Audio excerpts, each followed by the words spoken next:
Hi, welcome to World Civilizations up to 1500. Now, we're starting today session 2 of the sixth topic of the semester titled Mesoamerica, Olmec, Teotihuacan, and the Maya. Now, so far, what we covered in session 1 is really, we're looking at the overview of the Amerindian peoples and civilizations. We covered quite that very thoroughly, looking at the origins of the Native Americans, going back to the Bering Strait crossing, 40,000 BC, for example. We looked at their migrations across the Americans and how they started formulating the very first social and religious systems, looking at kinship, for example, the idea of the band and the tribe, for example, and also looking at the religious worldview. Animism, for example, and shamanism were actually, ideas that were formulated, over a large period of time across their migrations throughout the American continent since they crossed over 40,000 BC. We were also looking at the emergence of civilizations around 3000 BC. We see the development of corn agriculture, and how during that time we're going to see surplus grain giving rise to urbanism, urban centers. People are now living in large communities, towns, or urban centers. And slowly but surely, by 2000 BC, we're going to see the emergence of the very first city-states or civilizations, starting with the Olmec. So we were looking at the Olmec in session 1, and that was really the cradle of civilizations in the Americas, in the entire American continent period. They happened to be situated in the very heart of Mesoamerica. So it is really Mesoamerica, Middle America, that is going to be the home of the first civilizations, and perhaps one of the most advanced civilizations as well of the continent as well in terms of their intellectual achievements. So we were looking at the Olmec. We see the very first Olmec capital, so to speak, around 1700 BC, San Lorenzo. We were looking at that. We see the earthen mounds used as pyramids for ritual purposes, burial grounds for rulers, for example. So we see very early on the development of an ancestor cult. We discussed that in session 1. We see also the ball court, the ceremonial ball court, the ritual ball game, they were the forerunners of that as well. And the massive, colossal Olmec heads as well, presumably of rulers or perhaps players or warriors, again, of the Olmec sites, structures that were apparently used for ritual purposes as well. They were worshipped as totems, something that, we were covering at the very end of the very first session. Now, let us go now to our outline so we can continue looking at the Olmec, and we are now going to assess their social political organization based from the archaeological record. In other words, we don't really have writings per se that can tell us specifically about Olmec society, how it was conformed, but the archaeological record offers some clues as to how that society was structured, what kind of social groups lived there, for example, and how they were organized. So what we know is that the Olmecs are the forerunners of social hierarchy in the Americas. We see the emergence of hierarchies. Again, in other words, those are societies in which people are organized into different specializations, and each specialized group occupies a position within the social pyramid. Okay, so it is, again, a society that ranks people from top to bottom according to their role they play in society, their specialization.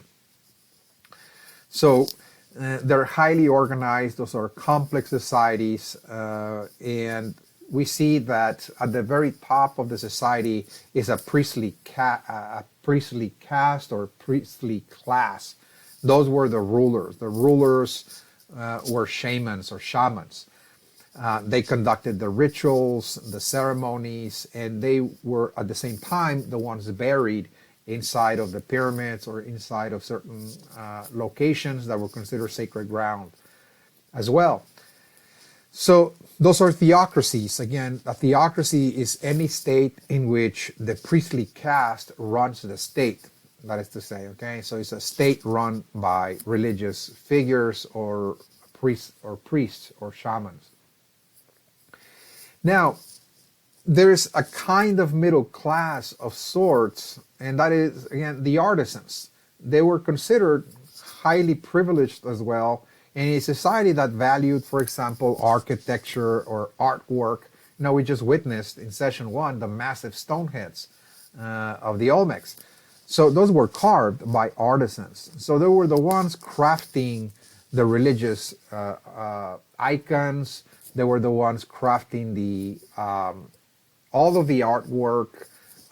They were the ones crafting the temples, the shrines, the altars, the figurines.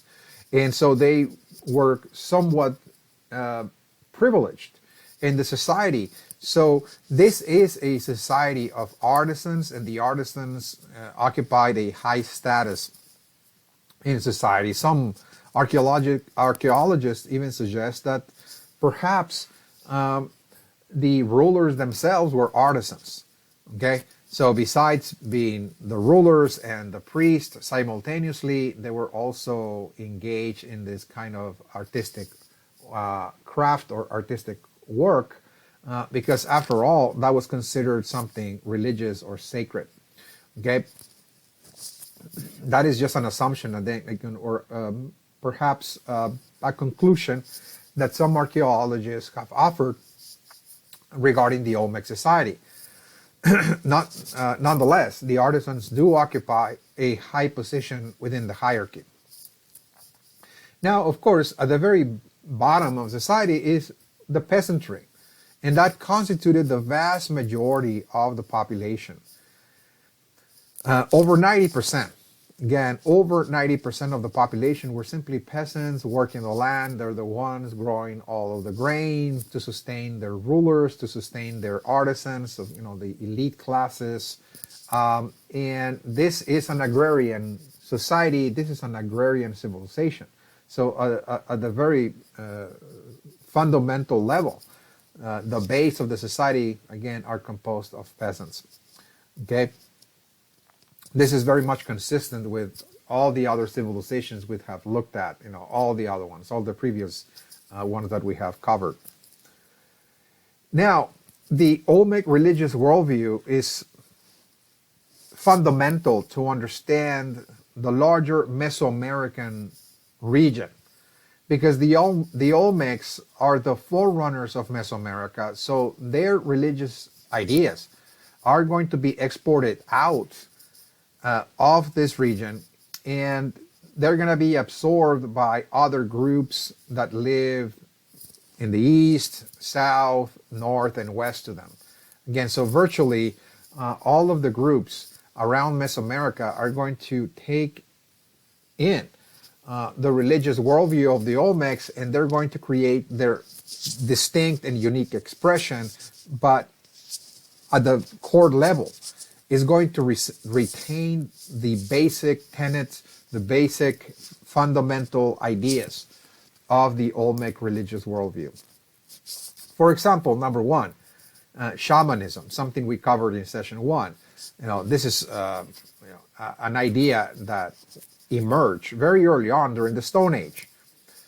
Even before the age of horticulture, we see this idea of shamanism, meaning that there is a belief among the Olmecs that they inherited, of course, from earlier times, that certain individuals are born with the capacity to communicate and commune with the spirit world, particularly the world of nature spirits, nature gods and goddesses, for example, and also the world of the ancestors as well, the ancestor spirits, that they have the ability to summon them, to invoke them in ritual, to bring them into this world, and they are also able to transfer their spirit into the world of the ancestors. They can go into other dimensions and the like, kind of a spirit journey, so to speak. And they can come back in order to bring wisdom or healing to the people and the like again. So that is, again, a very fundamental idea of the Olmecs. And of course, the shamans are going to occupy a central place in Olmec society because they are the rulers. Okay, the shamans are indeed the rulers. People follow them because they are considered to be people of power. They have magical abilities. They communicate with the gods, so people trust their guidance and their counsel. Now, along with shamanism, there's another idea that the Olmec also formulate, and this is going to be central, again, to their religious worldview. And that is the idea of animal spirits. In the Central Valley of Mexico, later on, this became known as Nahual. The Nahual, again, is more like a Central Mexican kind of term that we're most familiar with today in academia, for example, when somebody studies world religions. The Nahual is the idea that certain individuals can actually transform into an animal. It's called animal shape-shifting. And this really is rooted in the belief that every human being has an animal companion spirit. Okay, an animal companion or animal companion spirit. In other words, that since the moment that we're born into the world, we're born with an animal spirit that is our guide. He's the one that provides talents and skills and magical powers to us to fulfill our destiny. Okay, so everybody has a different destiny to fulfill, and so we're given a certain animal spirit to help us in our destiny, in that lifetime, for example. Now, according to this idea, certain individuals, particularly in this case the shamans or the shamans, because they have certain innate powers or magical abilities, that they are able to merge with their animal companion spirit and achieve a total physical transformation of their physical body, so it can become the body of the animal spirit. Okay, so they can, in other words, shapeshift into an animal. Okay, now among the Olmec, we see evidence that this is central to their religious worldview. There's a series of Jaguar creation myths among the Olmec. Those were engraved in paintings, for example, in certain ceramics and so on, in which the story goes that, in the beginning of time, one of the first shamans ever created in the world was born from a human and also from a jaguar animal. The mother was the jaguar in this case. And so when the baby was born, he was breastfed by the jaguar, but ultimately the baby ended up killing the mother. And after that, he grew up to become, a very powerful shaman with the ability to shapeshift into a jaguar. Okay, so there is this idea that the ruling class, the priestly class, are all descendants of the very first jaguar/human that was able to be both a human being as a priest and a ruler, and at times, in certain occasions, shapeshift into the jaguar, in other words.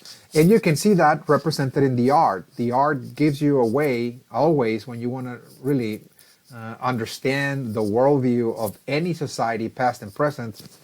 One of the best strategies to accomplish this is to study the art. Okay, the art pretty much tells you how people interpret the world around them, what is the meaning of human existence, how they see themselves in the world, and so on. Again, art really provides a window into that. So Olmec art, if you study it closely, is always, almost always, figurines or paintings that depict certain people with half human and half animal characteristics.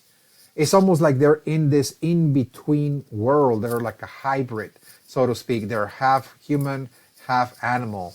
And what the art is telling you is that among the Olmec, there was this belief that certain people had that dual nature, in other words. And so the art was depicting, portraying not only the dual nature, but perhaps the moment of transformation, the moment when that person was indeed transforming into an animal, and this transition stage, so to speak, was captured in the art. And you can see that again in the figurines, in the religious figurines crafted by the Olmecs, in which you see very clearly priests, again, those were actually the rulers, depicted in this fashion.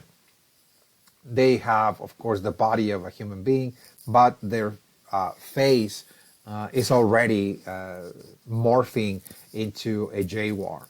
And of course, the jaguar is associated with power in the Olmec area and across Mesoamerica, because that is really the ruler, the king of the jungle. In other words, the jaguar is really the king of the jungle in this case. Even babies, okay, are depicted, as you can see in this statue. Again, to the right, you see an Olmec baby with the same appearance of half human, half baby. It's a were-jaguar baby, as a matter of fact. Okay, so the baby is also undergoing a transformation. So what this art conveys, particularly the statue of the baby, of the Olmec baby, is that babies are born also with this gift. They're born with this animal companion. So this is an inherited gift that is transmitted perhaps from generation to generation. So again, it's almost like saying, well, if you are born into a lineage of jaguar priest, you inherit the power to transform into this animal.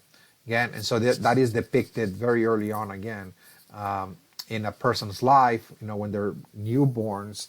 Already you can see, quote unquote, that the Olmecs are considering newborn babies also as individuals that are endowed with this dual nature as well. Okay, half animal, half human.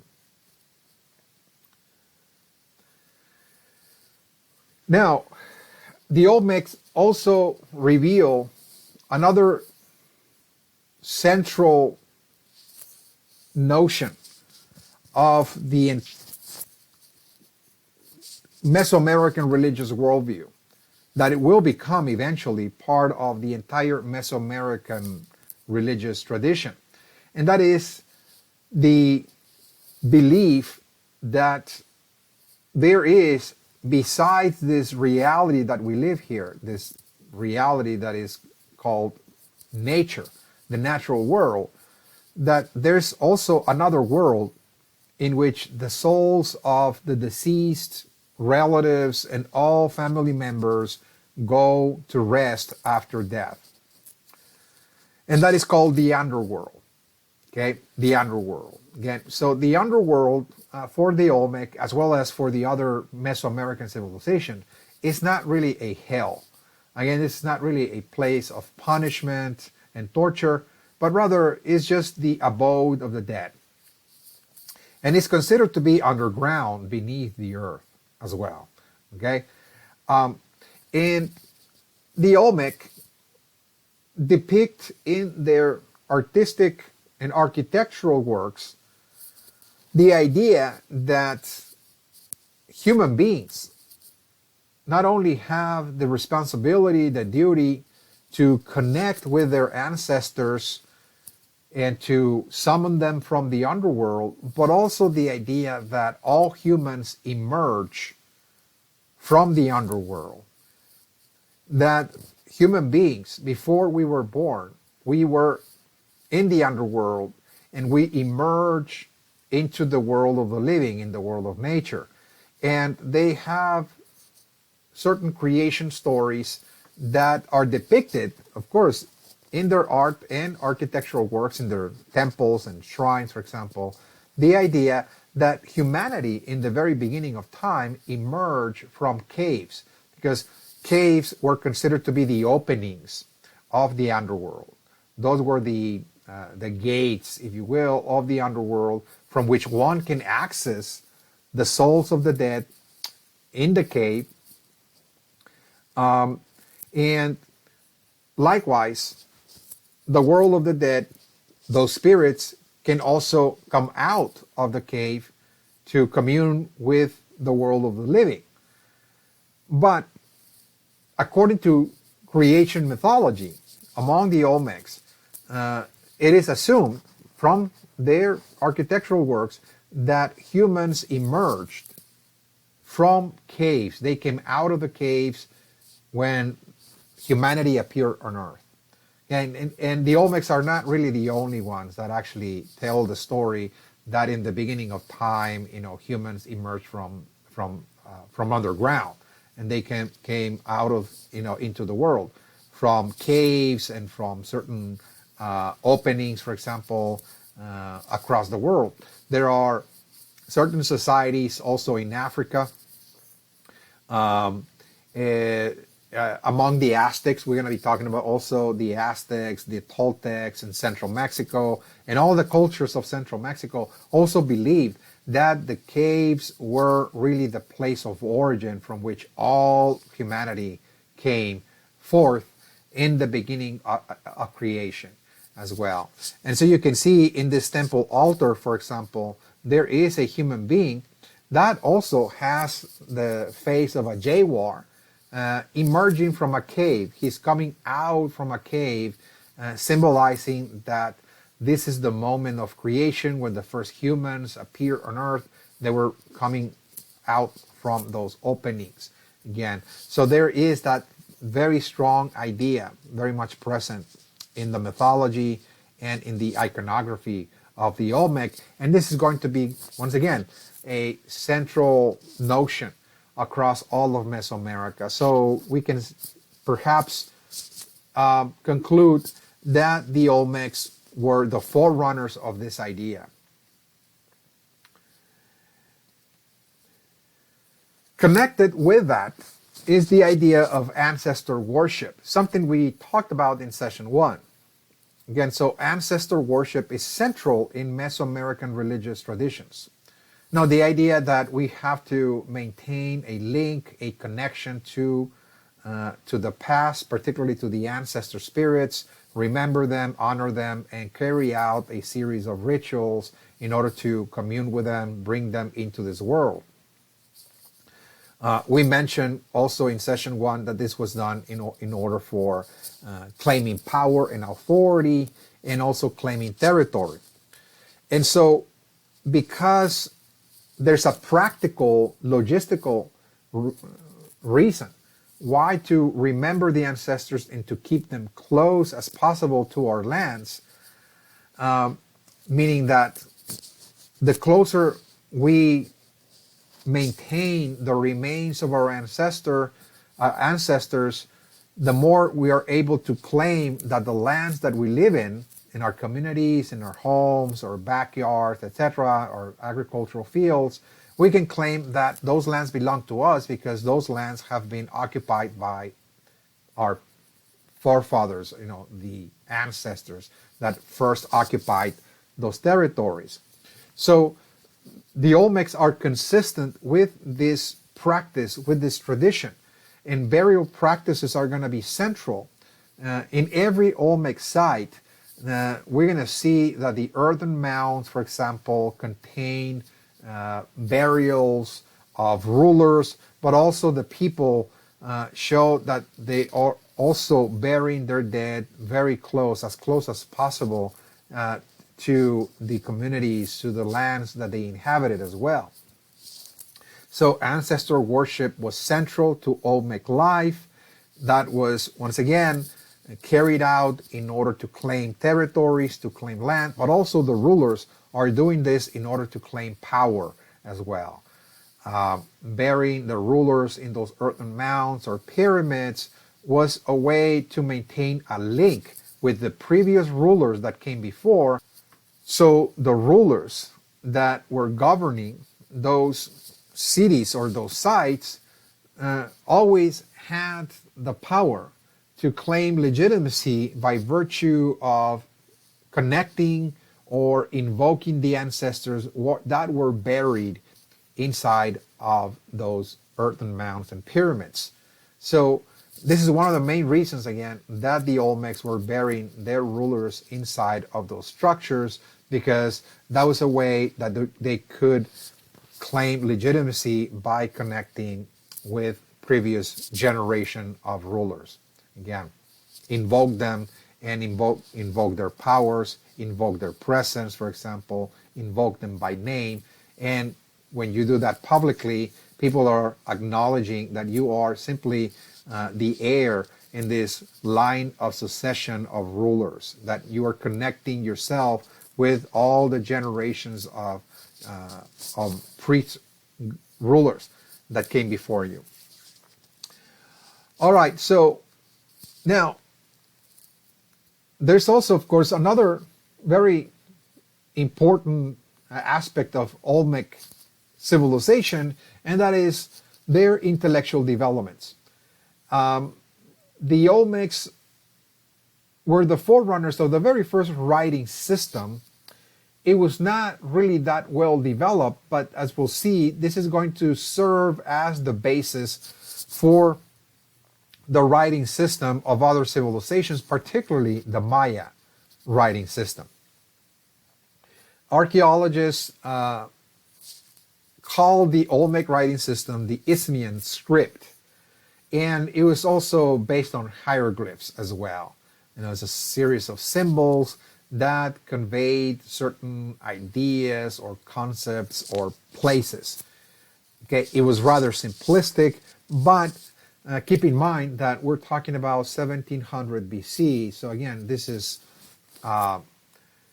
really a civilization that is beginning to craft the very first scientific / linguistic systems that are necessary for the priesthood to write down their knowledge and to communicate messages for future generations.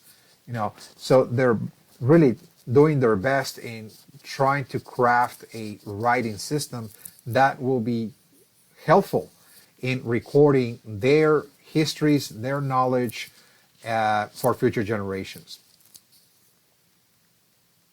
Okay, so this is again just a collection of those Olmec signs that have been found so far. Another intellectual achievement concerned the first calendar. The Olmecs were the forerunners of the very first calendar in Mesoamerica. And they formulated a calendar that is going to be really the basis of all the other Mesoamerican calendars. As we'll see, the Mayas crafted a series of calendars that were very sophisticated, that charted different cycles of time related to the sun, the moon, and the planets, and etc., eclipses, and so on. But always at the base of those calendars was the Olmec calendar, and it was a calendar that consisted of 260 days. It was considered to be a sacred calendar or a ritual calendar. So this is not really a secular or civil calendar that marks the passage of the seasons and for agricultural purposes and so on, but rather is considered to be a calendar that marks important days to carry out rituals and ceremonies, the beginning and ending of cycles for virtually anything that one needs to do in the world. Some scholars believe that this calendar is based on the movement of the moon, so it's really like a moon calendar of sorts, but still, again, it's very much debated, because what really is a 260-day cycle? What exactly is a 260-day cycle? Again, it's still not very, very clear. But at the base of this ritual calendar was the idea that there was a week composed of 13 days, okay, and it was based on the movement of the sun. So the week, according to the Olmecs and later on the Mayas as well, was a cycle of time comprised of 13 days in conjunction with another cycle of time that comprised 20 days, and that was the month. And those two, the week and the month, circled in perfect synchronicity with one another. And so if we multiply 20 times 13, we're going to get 260. Those are 260 different combinations, if you will, between the 13 days and the 20-day month. Okay, that produces the 260-day ritual calendar. Now, some archaeologists and scholars propose that this calendar was based on the moon because it really was associated with the cycle of agriculture and reproduction. That it was the closest, for example, that we can get to a 9-month period. And 9 months, or 9 lunar months, let us just say, 9 full moons, in other words, is the closest that we can get for understanding the cycle of agriculture. It takes about 9 months, from the time that one plants the seed of corn, for example, to the time that we harvest that corn. It takes about 9 months, the whole cycle. And also that is the cycle of gestation, of pregnancy as well.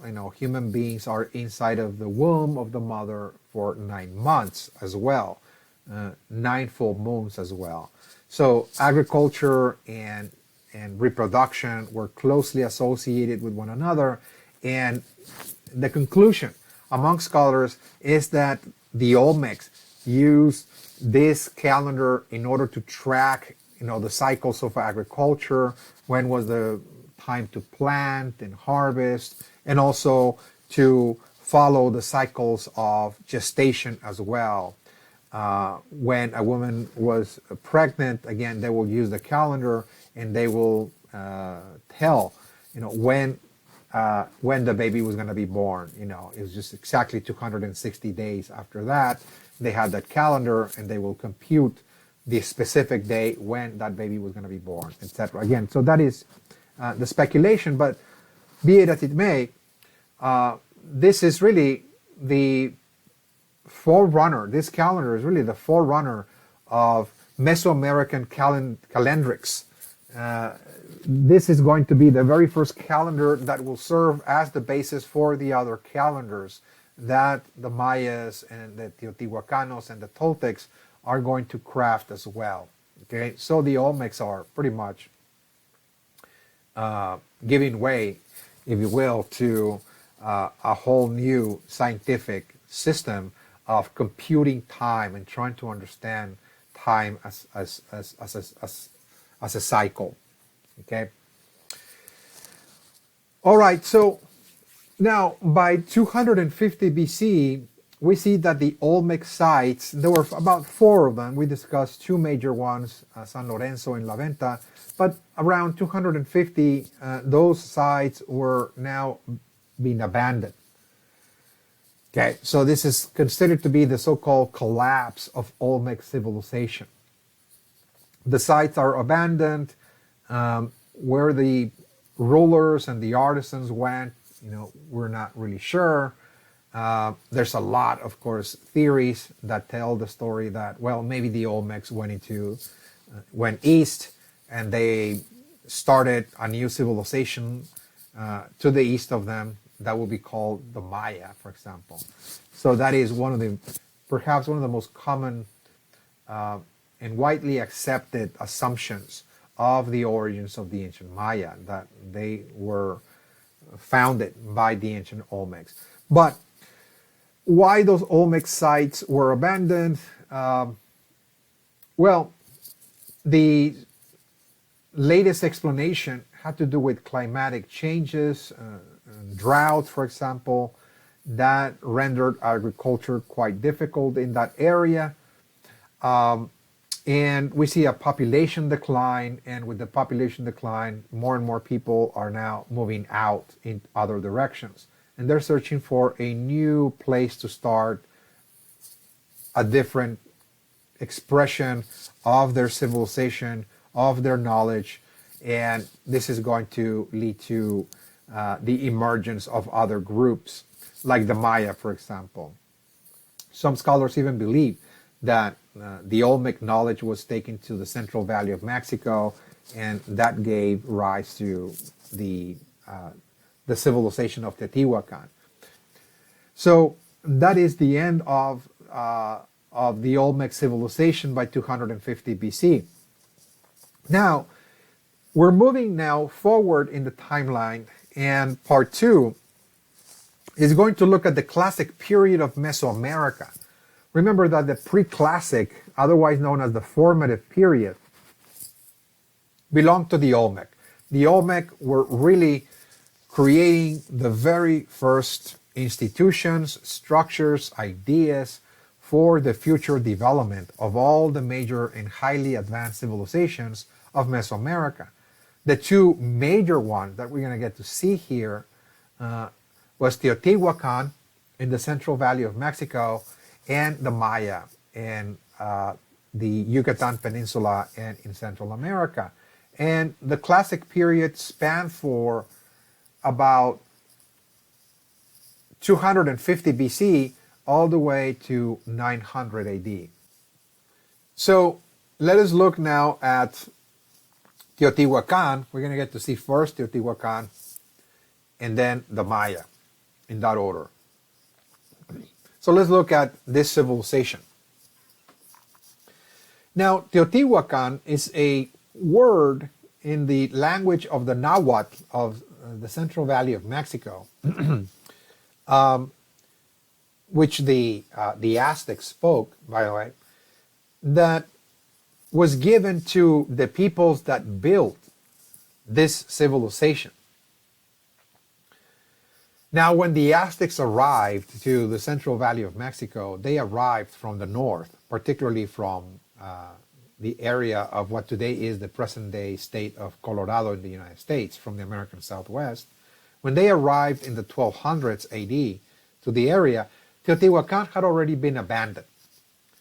And it had been abandoned for so long, about 650 AD. They left a huge, gigantic city that mysteriously was abandoned as well. There's a lot of speculation as to what happened, why the people abandoned it, and so on. And it seems that the settlers and the peoples that inhabited the Central Valley of Mexico during the time when the Aztecs arrived did not even know who the actual founders or builders of the city that city were.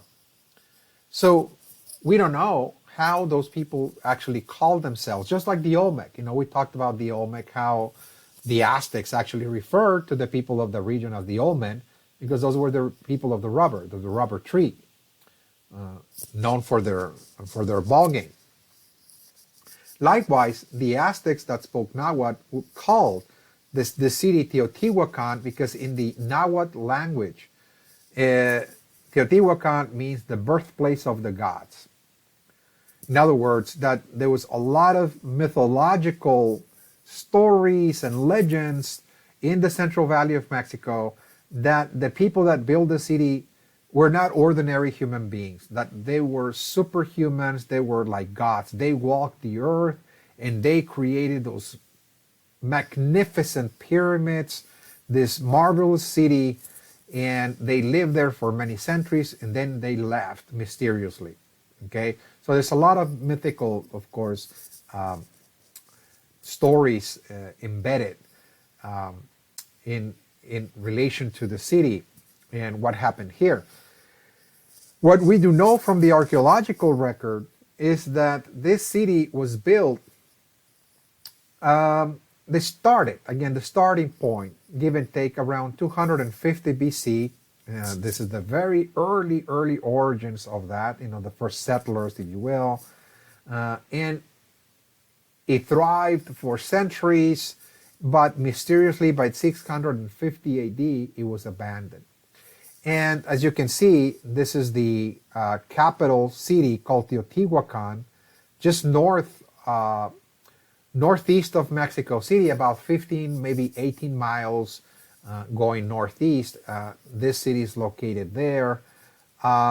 It was a major capital, and they are going to, throughout this period of time, be the dominant force, political, economic, military force of the entire Valley of Mexico, and their influence spread far and wide to the north, and as we'll see, it also spread south, even into the Maya area as well.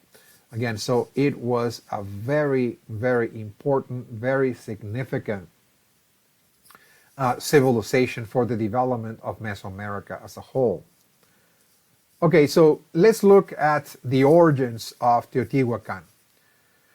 So what we know about the origins of Teotihuacan is that the forerunners of the city came from another minor city-state just to the south called Cuicuilco that was built around 900 BC. Okay, you can see here in this map, you can see Teotihuacan, the future city of Teotihuacan that will emerge, roughly speaking, around 250, the starting date, more or less. Just south to that, again, that was this city called Cuicuilco. Again, it was a city-state as well. It was not massive.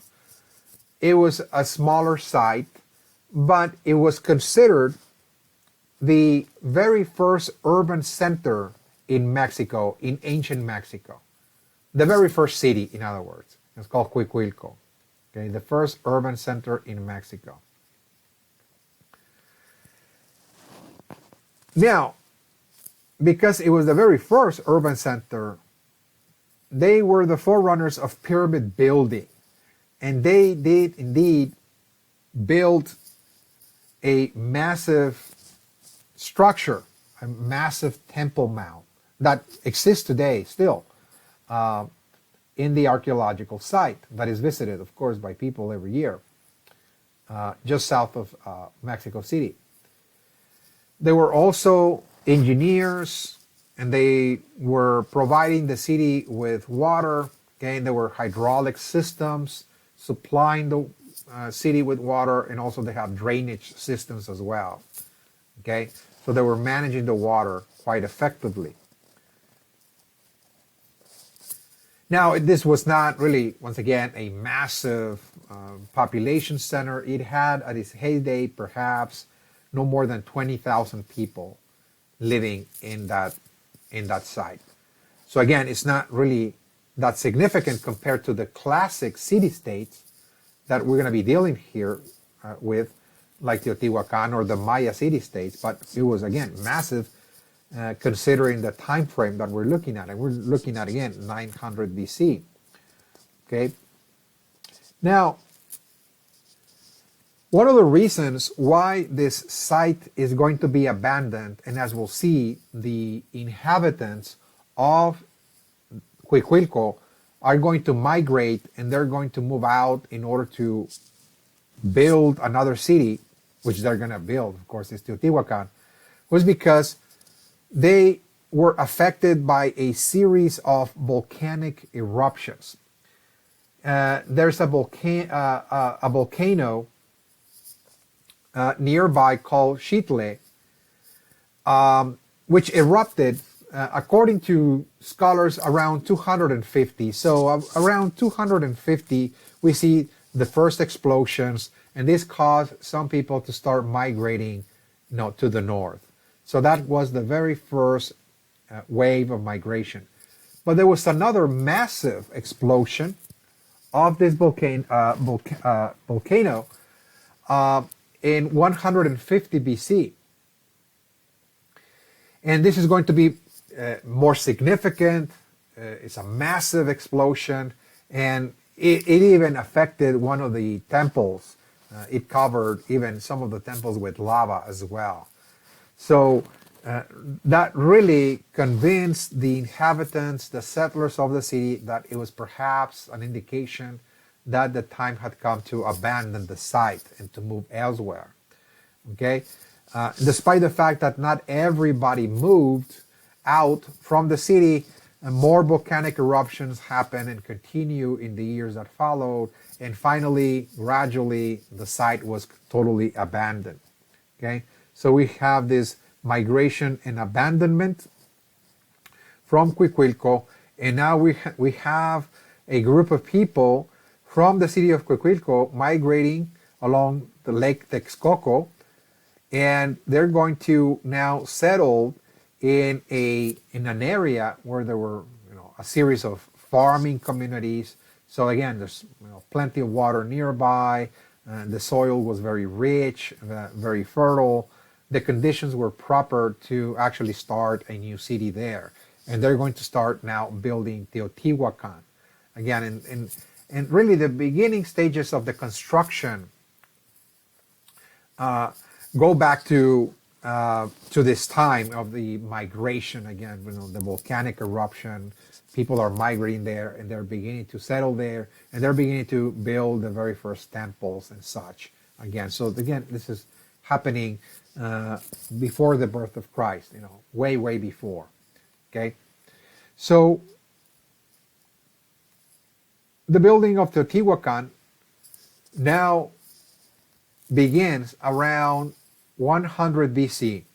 Around 100 BC, we see for certain the emergence of the very first altars and shrines and temples, and the building of the first massive pyramids, again, of Teotihuacan.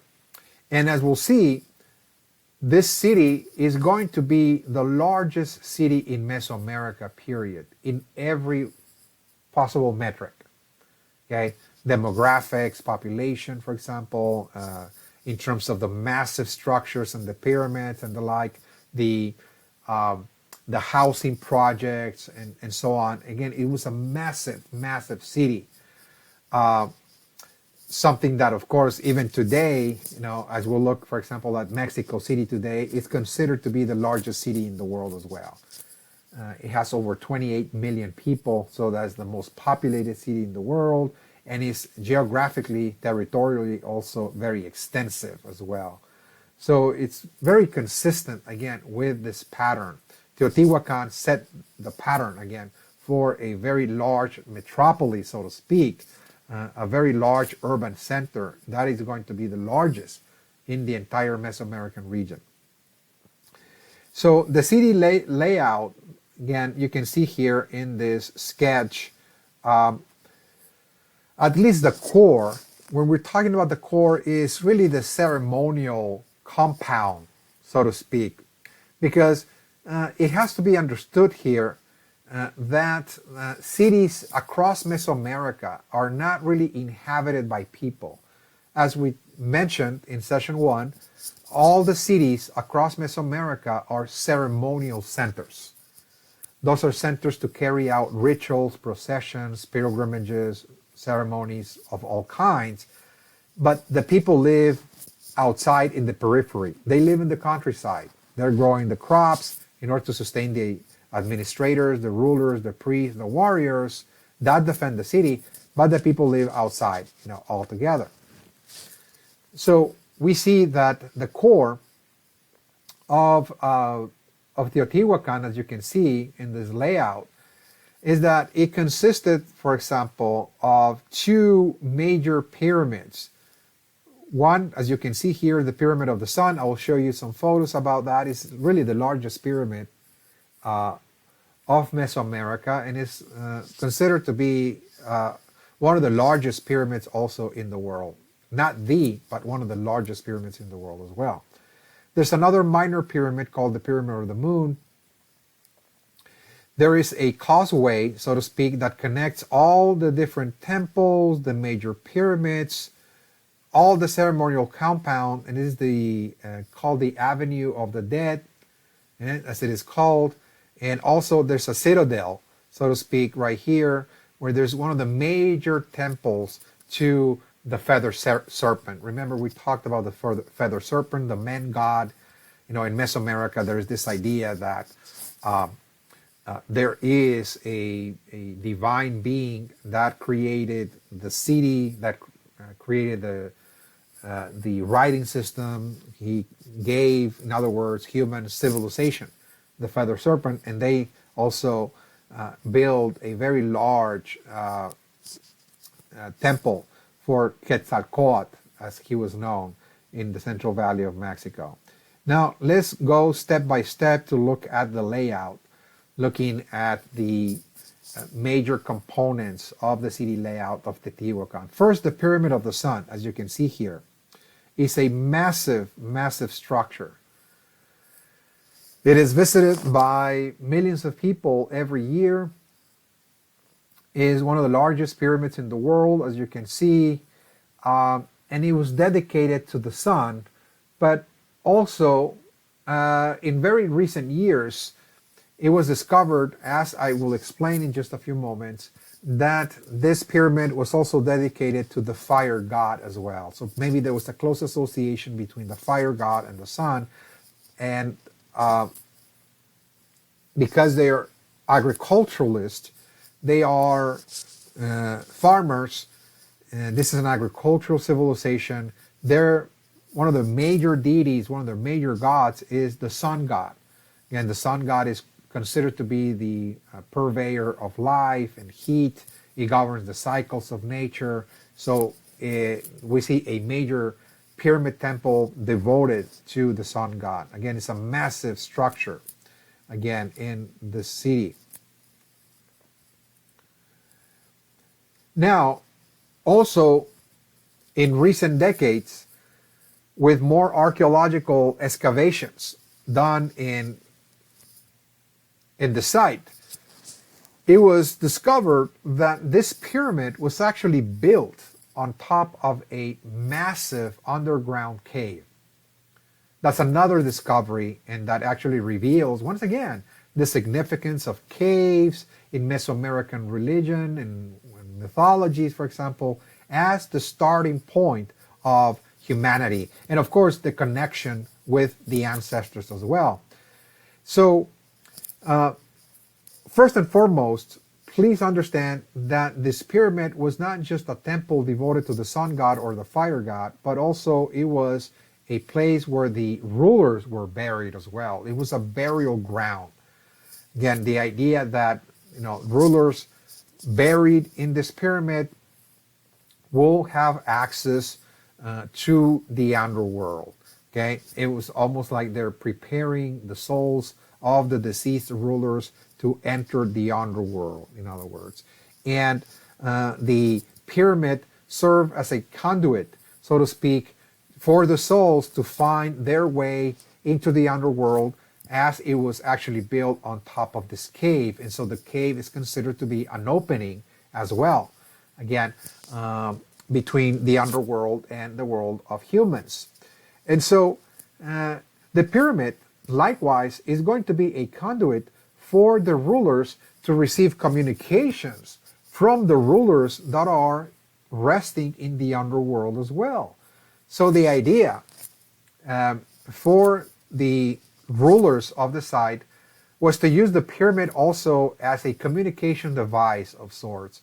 Going on top of the pyramid, invoking the ancestors, again, was a way to receive messages or communications directly from the ancestors, because once again, it's almost like they're sitting on top of a channel, so to speak, or like a cosmic antenna of sorts, in which the cave is really the opening of the underworld to the earth, and the souls are now entering the world of the living through the pyramid, and they appear before the rulers. They provide visions, again, of certain messages, and now the ruler, after receiving the visions, will come down and deliver the message to the population.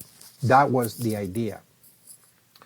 Okay, so you can see this is the sketch of the cave. It's an underground cave, and according to archaeologists, the cave was a natural formation that was molded and adapted by engineers that were trying to also create additional sections or chambers in order to carry out ceremonies beneath the pyramid.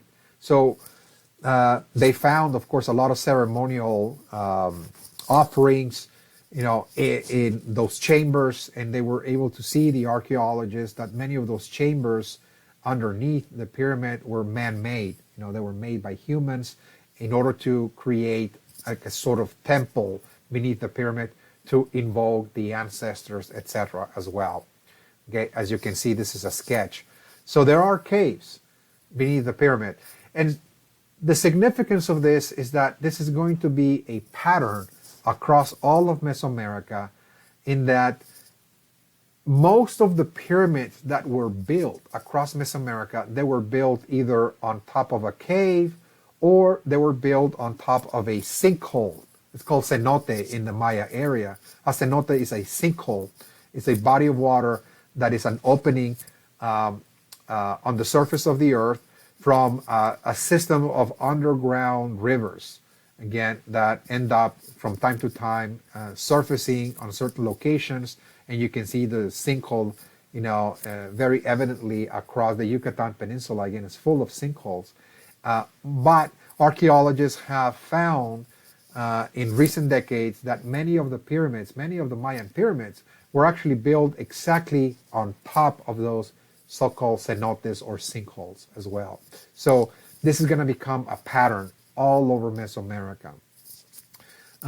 Building a temple on top of a body of water or a cave as a way to bury their dead so they can enter into the underworld, and also the rulers governing those sites maintain a close connection, again, with the ancestors for messages and counsel and so on.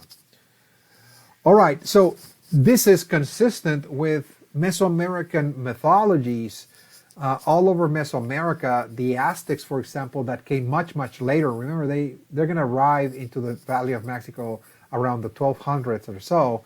The Aztecs also introduced the notion that humanity started out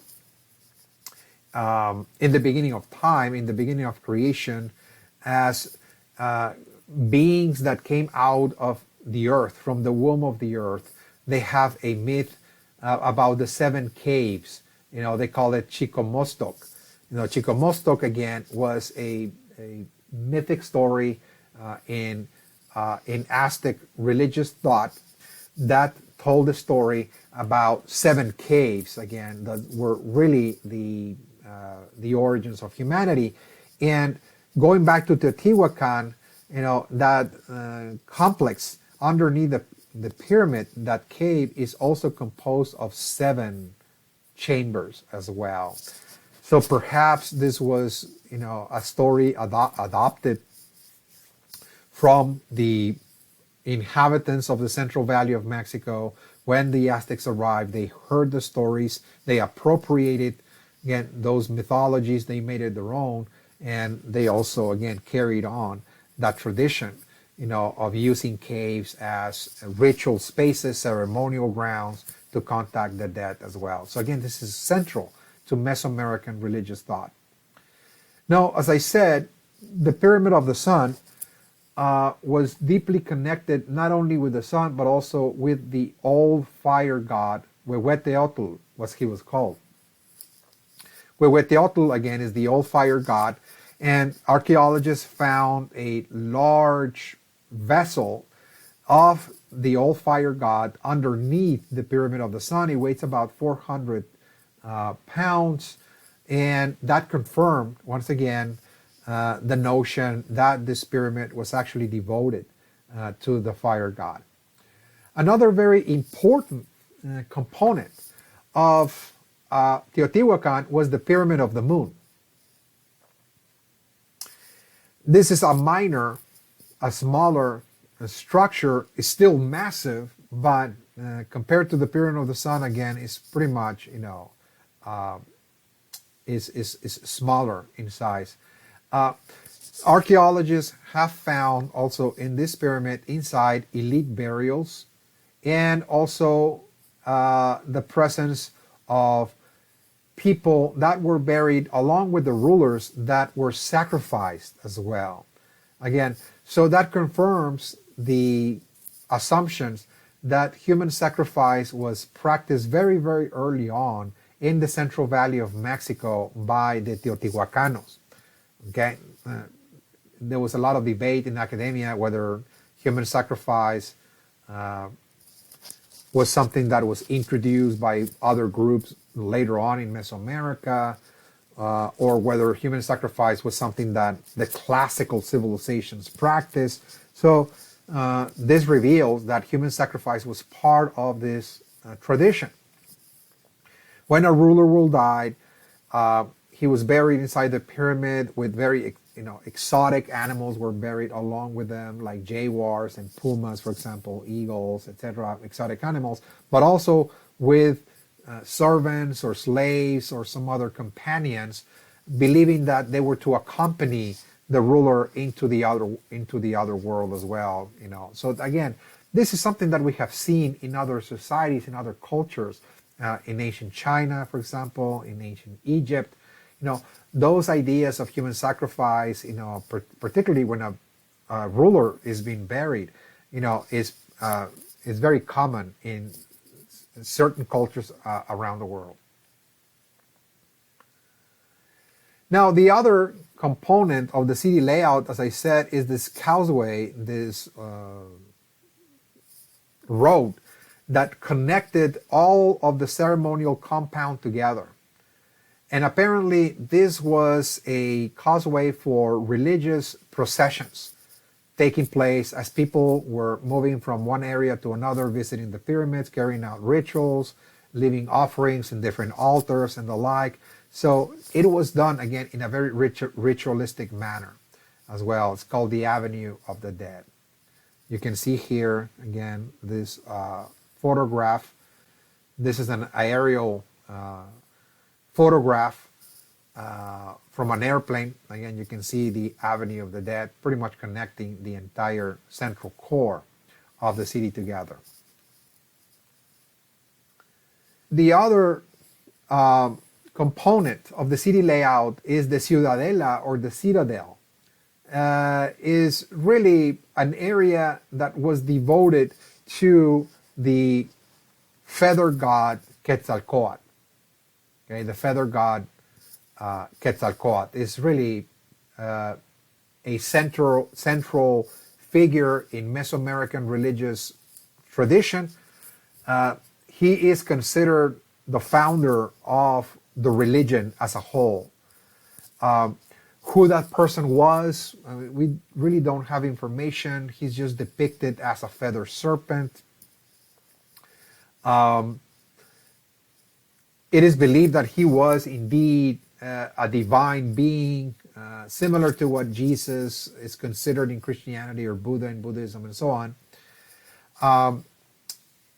People considered Quetzalcoatl, again, an enlightened divine figure that gave humanity all knowledge of agriculture knowledge about pyramid building and astronomy and calendars and rituals, etc.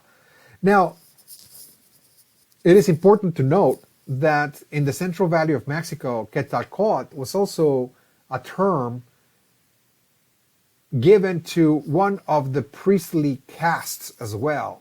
So it was supposed to be a type of category of priests, the highest priest, in other words. So the priest contained different layers or different levels, if you will.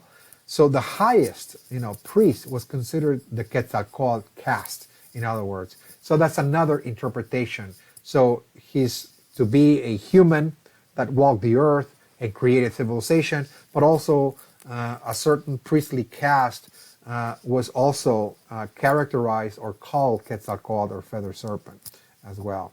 So there's really the temple dedicated to Quetzalcoatl in Teotihuacan again. So there's major depictions, and the depictions is again all over the temple.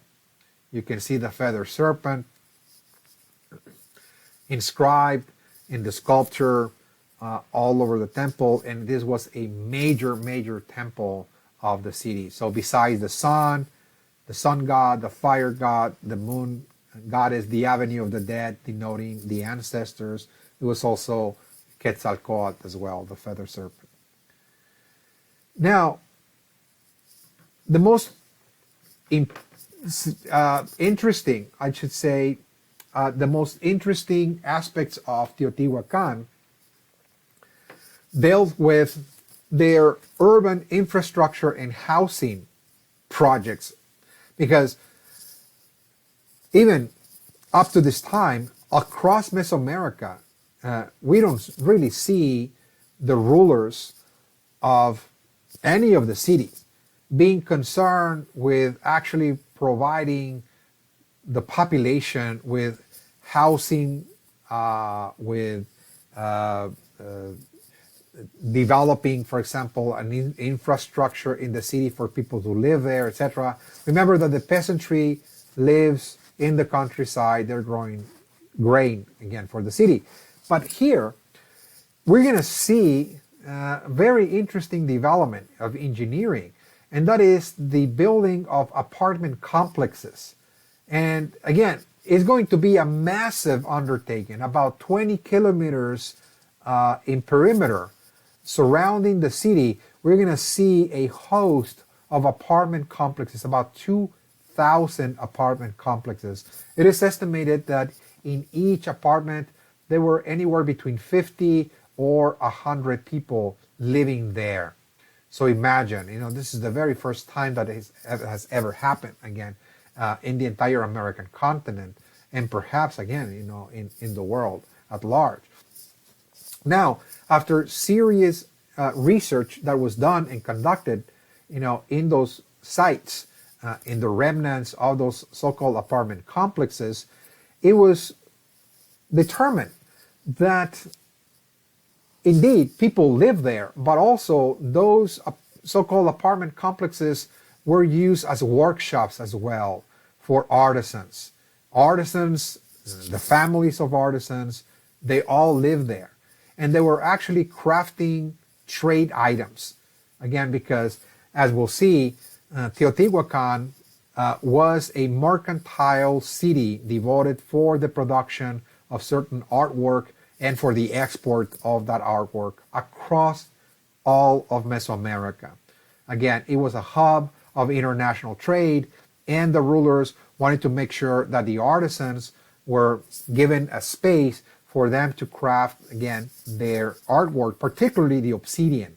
Again, the obsidian, this volcanic ash that was abundant in the region, was used in order to craft all kinds of military weaponry and also surgical instruments as well. And this is one of the main items that was crafted in Teotihuacan that was exported across Mesoamerica. Another very important, very interesting component of Teotihuacan is that it had a cosmopolitan population. It was really a highly diverse society in which it is now determined that many of those apartment complexes were actually subdivided into different ethnic barrios or ethnic sections or ethnic neighborhoods. And some of them belonged to the Maya, so there were Maya artisans crafting Maya art, for example. Some of them were Zapotec from what today is the state of Oaxaca and the south of Mexico. Totonac from the coastal areas of Veracruz, and other groups from the coastal areas again had their workshops there. So there was a highly diverse ethnic society. It was cosmopolitan. You can find the ethnicities virtually of all of Mesoamerica there. And of course, you also find that closer to the city core, there were elite compounds as well, where the upper classes, the nobles lived. You can see their affluence in the kind of paintings, and sculptures, and the housing arrangement as well. So there's, of course, a social division of society based on class, if you will. And also, there are also sections that were reserved for the military classes. There were different kinds of warriors. Some of them were called the Eagle Warriors, Jaguar, others Coyote. They have different skills, different trainings, different specializations, but they were important because they defended the city, and also they carried out, of course, military campaigns for territorial expansion as well. Okay, so the class society looked something like this. Presumably they had, a ruler, a king at the very top of the social pyramid. Beneath you have, of course, a group of priests. They form the kind of council of sorts. Nobles, below them, the nobles, the elite warriors, for example, members of the nobility. Below them are the merchants, the artisans. They are important in society. And at the very bottom, the commoners, the peasants at the very bottom. So again, this is more or less the kind of social structure of Teotihuacan that is consistent with many of the social structures of other civilizations of Mesoamerica as well. We're going to get to see the Maya, after this. But it's becoming a little bit more complex than the Olmec. Remember, the Olmec had the shaman priest at the top, then the artisans in the middle, and then the peasantry. Now we have more specialized groups, again, present. The nobles, for example, the merchants, and the artisans, and the warriors, for example. Now, Teotihuacan is going to be highly influential across Mesoamerica, is going to expand its influence across Mesoamerica, particularly in terms of their architectural style. You can see that, and also their political ideas. So again, they are going to be highly influential in the entire Mesoamerican region. It's not necessarily an empire. They're not going to be conquering territories and extracting tribute per se, but as they expanded, they're going to bring with them their ideas about temple building, pyramid building, for example, and also their political organization as well. You can see in this map the influence of Teotihuacan extending far and wide. This is in the Central Valley of Mexico, but their ideas extended into the north, also into the Maya region as well, and parts of Central America. It was an extensive cultural influence. Okay, for example, in the Maya city of Tikal, you can see in the year 350 AD that in this Maya city, the whole layout of the city now resembles the same architectural style of the Teotihuacan. So it's supposed to be Maya, and of course the Maya during this time have a very unique style. We're going to be talking about that, once we move into the Maya in session 3. Very, very unique. The Maya have a very unique architectural style during the Classic Age, but it's taking certain characteristics of Teotihuacan, and that is precisely because the Teotihuacanos are arriving around this time. And in the city of Tikal around 350, we see that a Maya ruler dies, and after he died, a Teotihuacan prince actually took over the city And so we see a different lineage of rulers governing the city of Tikal in what today is present-day country of Guatemala. Again, it's a Maya city now governed by Teotihuacan princes. And they're going to bring, of course, their political ideas, their political ideologies. The idea that the rulers are not just going to be shamans. Again, this idea that, the ruler is just carrying out rituals and communicating with the ancestors, but that the rulers are both priests and also warriors. It's a military theocracy. Again, this is the kind of political ideology that Teotihuacan brings into the Maya world, and the Mayas adopt some of those political ideas. The ideas, again, among the Teotihuacan is that there's a particular ruling caste known as the Tlaloc Venus warrior kings. Those are kings that are connected to Tlaloc, which is the rain god. So again, they're agricultural priests. They summon the rain god, but also Venus. So they're astronomers. They also observe the night sky and they chart the cycles of the planets. And they're also carrying out warfare as well. Again, so this is a very interesting kind of rulership that is introduced among the Maya. And you can see here in this vase, again, found in Tikal among the Maya, that the rulers are actually dressed as Teotihuacan warrior kings. They're coming from the Tlaloc Venus warrior caste of kings, for example. So again, there's a very strong presence in the Maya area of Teotihuacan. They're not being necessarily conquered by Teotihuacan, but it's more of a cultural conquest of sorts, again, that we're seeing here. Okay. Now, Teotihuacan eventually is not going to remain for long. It was built, as we said, starting, around 250 BC. The first settlers arriving from Cuicuilco, from those volcanic eruptions. It was, again, the first pyramids were beginning to be built around 100 BC. And the city is going to be thriving as we move into, for example, the year 100 AD, 200, 300 AD. It expanded. It really became a major mercantile center, producing major, obsidian artwork and craft that was exported all over Mesoamerica. It was a cosmopolitan city that really built apartment complexes for different ethnicities to come in, particularly, merchants and artisans to craft trade items and so on. And they exported their ideas far and wide, particularly about government and architecture, as we already saw. But by 450, that cultural influence is beginning to retract.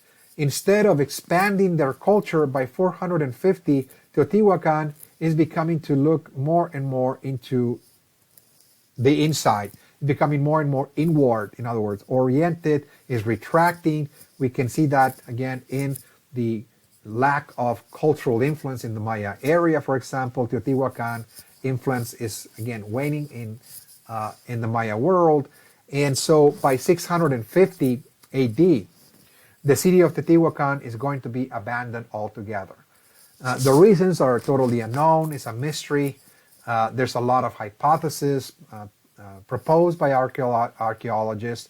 Things like perhaps there was a major fire, and this fire actually caused people to migrate out of the city, and the city was abandoned in great numbers. Or perhaps there was an invasion by so-called barbaric tribes coming from the north, something we're going to get to see, of course, in session 3 and in a future topic, in the very last topic of the semester, when we look at the Aztecs, the arrival of the Chichimecas. Again, those were so-called barbaric tribes arriving from the north, and presumably those barbaric tribes that were arriving caused people to flee and abandon their housing arrangements, their cities and ceremonial temples, etc. But what's for sure, again, is that by 650 AD, that city was completely abandoned and now is one of those so-called lost civilizations. They're lost in time. We're barely recovering, of course, the knowledge of the civilization as more and more archaeological excavations are made. All right, so this is the end of session 2. When we come back, we're going to now transition into the Maya. We're going to devote the entire session 3 to the Maya civilization and also look at the collapse as well in 900 AD. All right, so this is all I have for you. I'll see you then in session 3 when we come back. Thank you.